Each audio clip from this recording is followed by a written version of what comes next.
Hey, this is Meredith's husband. I've got some SEO advice for you, but I'm going to keep it really simple so that you can understand it, so it makes sense, and most importantly, so you can actually use it.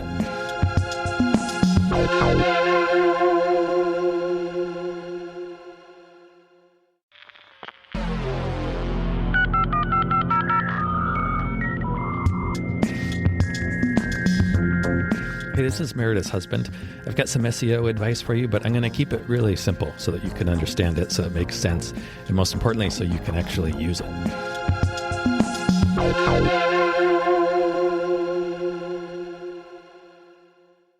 Hold on. Start Hello? video. Camera. Hello? There we go. Hello. Oh, How are you? how are you doing? Pretty good. Yeah. What's up? Yeah. Nothing. I can now hear myself, but I can't really hear you. Oh, hold on. Let me see if I Right. turn this. Okay. Now? Yeah, there we go. Very Oh. nice. All right. Very nice. How are we doing? Oh, pretty good. Yeah. How are you doing? I'm well, thanks. I'm doing well. Listeners, I hope you are doing well. Welcome to what is now going to be our 11th podcast. 11th? Yes. Should we talk It's, about what happened? Yeah, it's funny because so I did some research last week because it was our 10th episode. And in my research, I found that, the first 10 episodes are considered the honeymoon phase when you're doing a podcast. Yeah, And after that, it becomes more work. And the first 10 And are we just were a saying- great time. And we were saying, no. that's ridiculous. We're That's still ridiculous. on the honeymoon, as you And then- heard. And then this last week, we both got crazy busy. Yeah. And the next episode was just a total drag. It was, as my brother has said, like akin to pushing a dead mule up a hill. Yeah, it was not. So we're redoing it. We're redoing it. And we were thinking, wouldn't it be funny if we just did 10 episodes and then that was it, and then never came back. No, it would not be that funny. No, it wouldn't. There are many other things funnier. Right. So, what should we talk about? Well, I was in the shower the other day, and I thought I was reminiscing. You know how things come to you in the shower, just totally random things. Because it's the only time we get.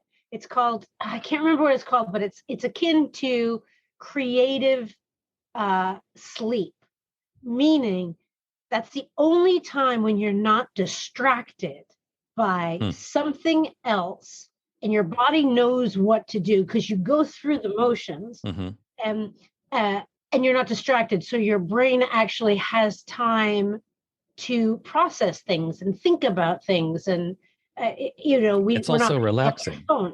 It feels nice. You're comfortable. Oh, it's so nice. I can be. Anyway, back to my story. I started thinking about Google bombs. Have you ever heard the phrase Google bombs? Bath bombs. Google bombs.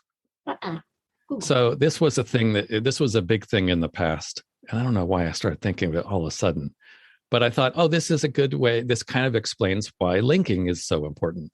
So I don't know if anybody remembers this, but way back when George Bush Jr. was president, there was a time period where if you went to Google and you did a search for miserable failure, the number one page was his White House bio page. I remember that. You remember that? Yes, I do. And so if you typed into Google miserable failure and just pressed, I'm feeling lucky, you're staring at whitehouse.gov, a picture of George Bush. That's a Google bomb. And what happens is a whole bunch of people, or actually not a whole bunch of people in this case, but people get together and they say, hey, let's create links to George Bush's bio page. And the link text is going to be miserable failure. So, of course, on George Bush's bio page, he didn't use the phrase miserable failure. Right. He never talked about failures or being miserable. But just those links were enough to affect Google to put him in the number one position just because people were linking to it with that phrase. That kind of shows the power of links. Now, these are kind of possible to begin with because nobody's competing for the phrase miserable failure. Nobody's trying to get to number one. Yeah. So it's easy. True. It's easier to do. But that shows that sometimes it doesn't even matter what you have on your website. It's just the links. Now, here's my question. How would you create the link for miserable failure? So it's just a text link. So, when you're reading text on a blog or something and there's a word that's linked, yeah, the words that were linked were would they miserable be failure. highlighted? And You'd be reading something and it would say, hey, you want to see something about a miserable failure, and those miserable failure would be the link that you click on. Got it. Yeah. Got it. Okay. So a bunch of webmasters got together and were like, hey, wouldn't it be funny? Masters. Yeah. I'm a webmaster. Anyway. That's what I was thinking about in the shower. That's good to know. Some people think about how to, create world peace and cure cancer. I think about Google bumps. Yeah. No, also, you got an email this week. I did get an email. Yeah. You got one of these. Let me bring that up. I should have had it already. I have it. I love to debunk these. These are so much fun because I get to say this is pure crap. Yeah. So you got an email, somebody trying to sell you a domain. Yes. And the domain was something. I have it here. Like Brooklyn Events? BrooklynEventPhotographer.com. And this person was trying to sell this domain to you for, I don't know, $500 or something, and saying, oh, this would be great for your SEO because you forward this to your domain and then you're going to start to rank for this term, Brooklyn Event Photographer. Yeah. Yeah. That's not true. That used to be true a long time ago, which is why this started, but that's no longer true. So when you get these things like, hey, I have the domain name for sale, best wedding photographer. In your city.com. Yeah. Do you want to buy it? Don't buy it. That's a total waste. That doesn't work. What does it do? It does nothing. Now it does nothing. Yeah, Google released a series of updates to target this specifically so that, because something that also happened is people would go out and they'd buy a bunch of domains. Right. Like if you're a photographer, you'd buy Brooklyn Kids Photographer, Brooklyn Children's Photographer, Brooklyn Family Photographer. You'd buy all these domains thinking that it's going to help your ranking. And for a while it did. Actually, for several years it did.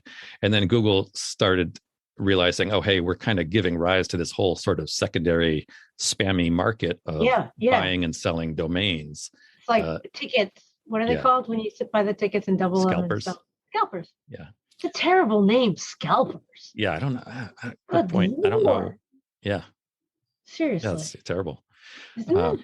But anyway, so Google decided, oh, hey, we got to put a stop to this. So So this doesn't really work. Now, it's not that it has stopped 100%, because if you have a name like your brand name is a unique word, then it will carry some weight. But if you buy a domain with generic terms in it, like words that are not copyrightable or trademarkable, like a photographer, a Brooklyn photographer, event photographer, it's called an exact match domain, and they just don't carry weight anymore. So if you get an email like this and somebody's trying to sell you these domains, you can ignore them. They do not do anything. That's good to know. Now, here's my question. The person who created this email, and they send it out to thousands of photographers and have 10 different photographers buy it? No, only one person can buy it. But it's so this domain, for example, this domain was Brooklyn Event Photographer. So somebody buys this, they go find the top 20, they use Google, they find the top 20 Brooklyn event photographers, and they write to them.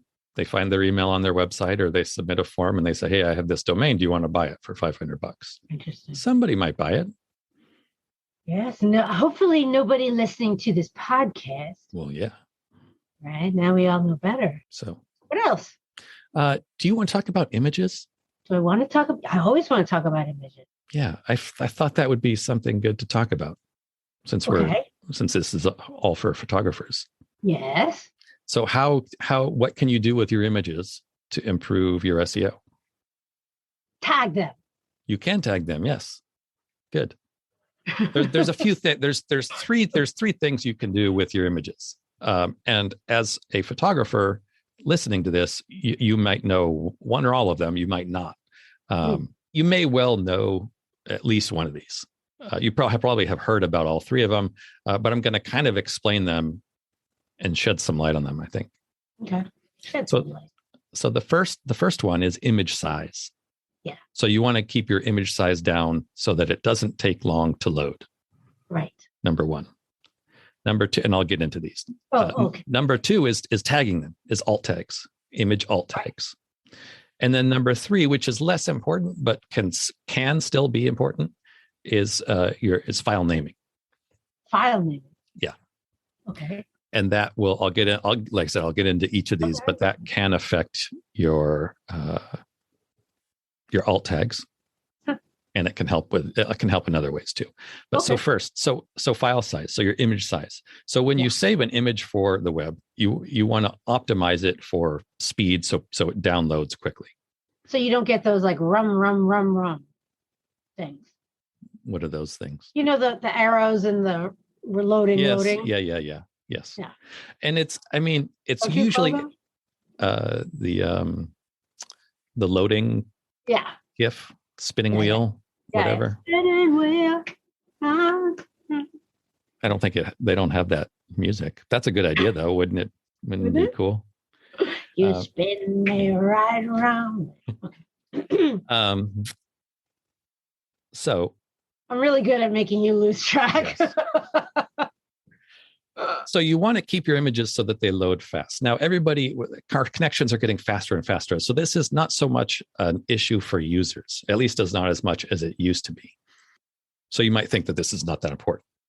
The issue is that, keep in mind, Google is crawling the entire internet every few days. The entire internet.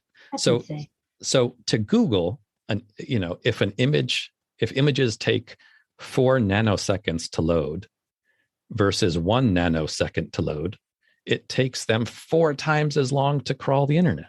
So even if it's not an issue for users, if your images are loading relatively fast, you still want to make sure they are loading as fast as possible.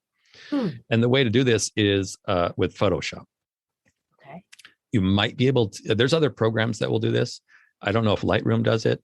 I think the best way to do it is in Photoshop, because there is a save for web feature, and you click that, and then you have a little slider that says how big your file is going to be. And as you move that slider, as you move towards a smaller file size, you'll notice the image starts to become like grainy. It loses quality. So what you want to do is you want to find the sweet spot on that slider where it still looks good. It still looks really sharp, but is as small as possible. So I use that feature for all my images, but I didn't know about the sliding. So I just thought, save for web, legacy, click, perfect. And then that's why you said, these files are way too big. Yeah. And I said, did the whole save for web. You have sent me files in the past that are like 10 times bigger than you would want to have. Right. Which is... that's because I didn't know about the slider thing. Yeah. Where is the slider? What is it? When you enclose a street street will sign? You attach a screenshot with information as to which slider? Because if you just say the slider, it's a quality. I think it's called quality. I'll link to a screenshot. Link to it. And this is the one that I have a feeling probably a lot of photographers are gonna. They may know this. I don't know. I know that you don't, but that's because I've just done this for you. Yeah, and you've done this for me. Yeah. And you want to save them as JPEGs. Don't use PNG files. Don't use TIFFs. You've sent me TIFFs in the past, which are massive image files. Didn't you also say about underscores? Yeah, we'll get to that. That's file naming. Okay. So that's your image size. Number 2 is alt tags. So you've heard people say, tag your images. Yes. So these are what we call image alt tags. Yeah. And so the purpose of these originally was twofold. It was one for vision impaired people, so that when an image when they can't see an image for some reason, there is some text there, and the text just explains what the image is. And number 2, a lot of when the internet was advancing, but all of our connections were still slow, people could turn off the images and pages would load faster. And then if you didn't see, so in those cases, there'd be like a blank box where the image was supposed to be, and just this little alt tag. So the alt tag would describe, again, what the image is. Yeah. So SEOs, this is a good way to insert keywords. SEOs figured this out. They could stuff keywords in there. So that became a good way to stuff keywords into your page. And then Google caught on to that, and they said, oh, you don't do that. So what you want to do now with your image alt tags is you want to just, as briefly as possible, describe accurately what the image is. And the way I think of doing this is finish this sentence. So this is a photo of fill in the blank. And you still can use keywords. You can say this is an image of a family with two family. children. Yeah, exactly. Parents and their kids, or if you're a wedding photographer, an engagement ceremony or whatever. But don't feel the need to say like wedding photography. Best wedding photographer in California. Don't do that. Just try to be very accurate as to what it is, and keep your image alt tags to, I would say, 4 to 5 words. Oh, 4, 5. Yeah, because you're not going to have a whole lot of couple celebrating love. Something like that. Yes. Flowers. Yeah. And then I would say the only other guideline that you want to use when creating alt tags, if you are including keywords, keep them towards the front of your alt tags. So if you have a picture of a puppy playing in a field, say cute puppy playing in field. Don't say open field with a cute puppy playing. Okay. And that's generally true for anything related to a website, to be honest. If you're writing your title tags or your headings, you always want to put your keywords towards the front. Okay. Even when you look at your entire web page, the more important, the words up near the top, the first words are going to be weighted more heavily than the words at the bottom. So put your more important stuff, your more keyword focused stuff in the beginnings. And clearly, it doesn't need to make sense, right? Well, it needs to make sense, but it doesn't need to be a sentence. It doesn't need to it doesn't need to be. You don't want to say a cute puppy in a field. Yeah, you can just say, cute puppy playing. Okay. Think about how somebody would do a search if they're searching through Google Images. Yeah. If you were just typing in a search, you would probably say something like cute puppy playing.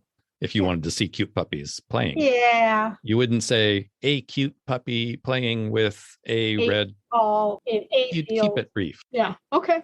And then just to ask the most obvious question that to me is not obvious.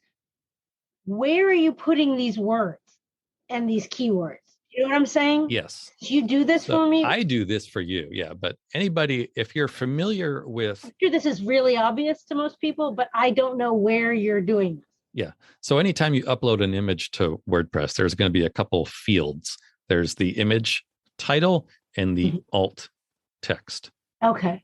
So the image, the image title is different. I usually leave those blank because the image title refers to sometimes when you scroll over an image on a website, a little text box pops up and says, that's the title. Oh. Usually, I think you don't want titles. Right. And then the other one is the alt text, and the alt text is not displayed unless the image doesn't load for some reason. Okay. Same thing with Squarespace.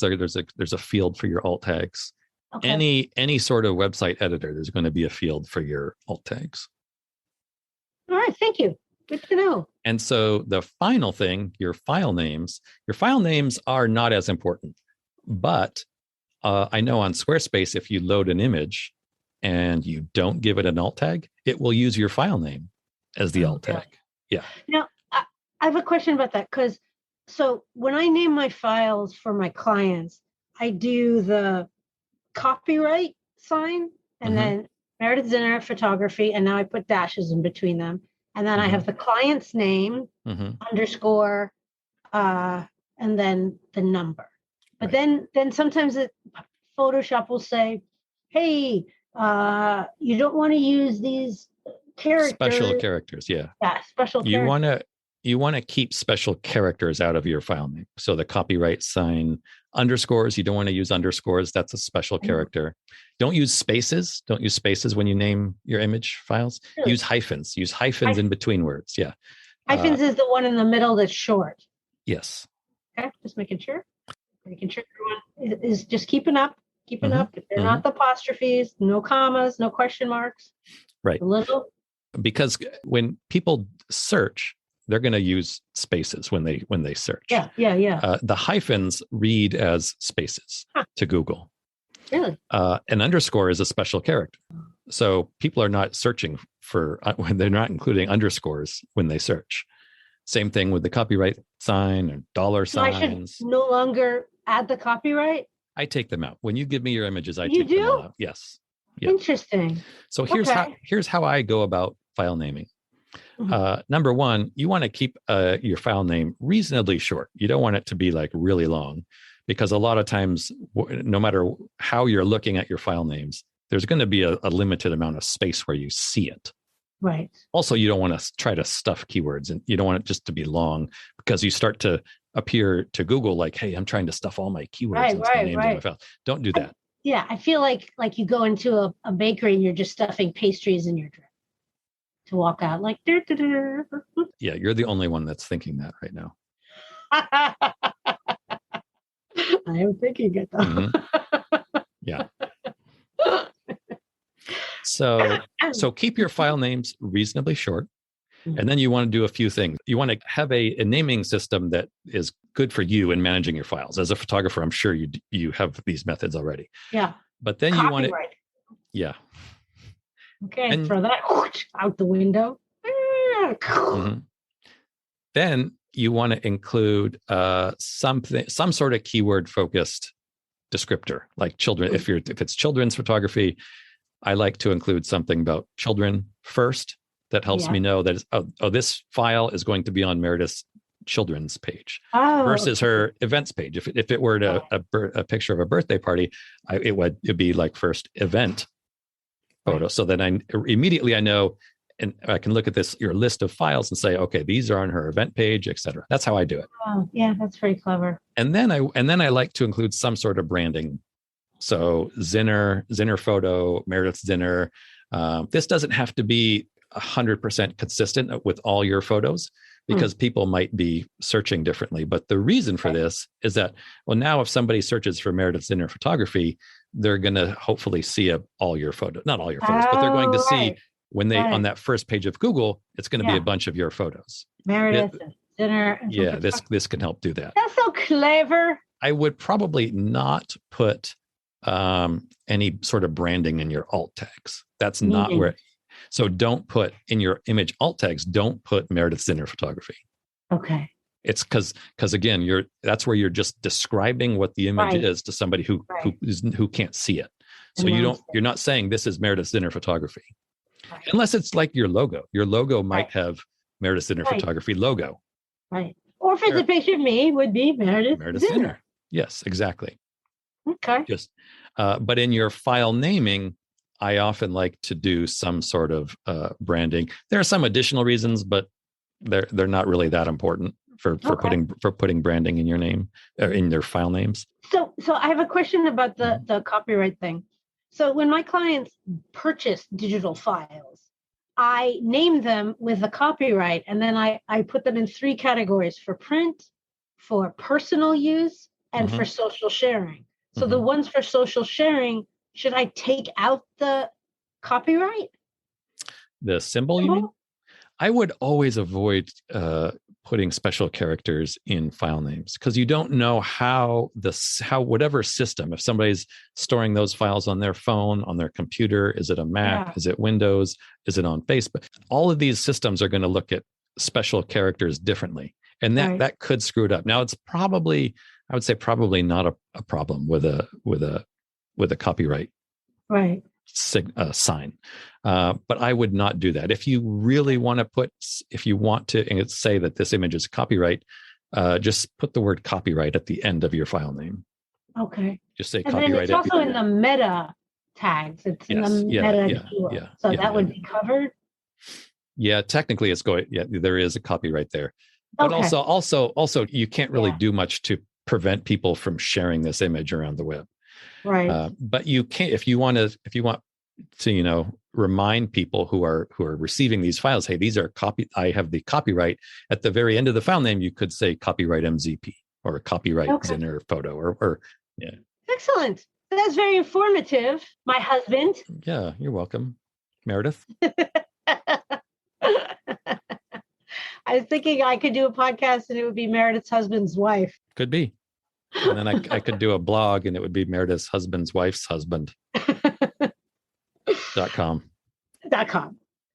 We really, really appreciate you guys listening. It's very exciting, all the questions that are coming in. If you've got questions, where should they go?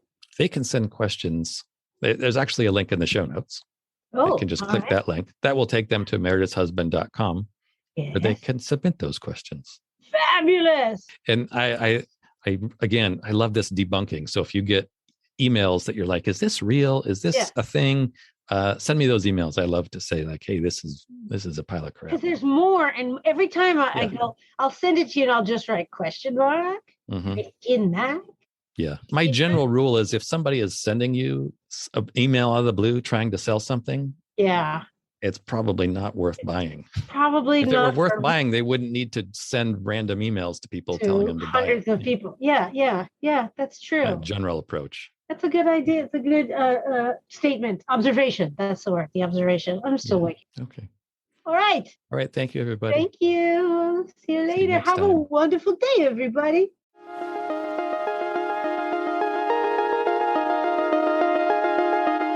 Okay, I hope that helped. I hope that helped your website. I hope that helped your business. I hope that helped give you a little bit of confidence that SEO is not this convoluted, cryptic, crazy thing that nobody can understand. If you did like it and you found it helpful, please share with a couple of your colleagues. Tell them what you like, or more importantly, tell me what you liked. Let me know in a review. Leave a review on Apple. Tell me what parts you like, and I'll try to do more of those parts. And again, thanks for listening.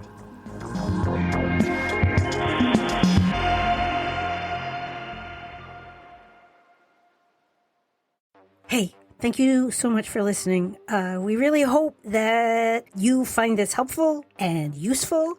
And if you do, what you could do for us as a thanks would be to, drumroll please, yes, leave a review. Yes, everybody says it, I know, but it really does make a difference. Take 3 seconds, leave as many stars, say something really nice about what you like about the podcast and maybe why other people would like it. It would mean the world to us, especially my husband. That better? All right, I'm going to try one where I'm not going to be charming.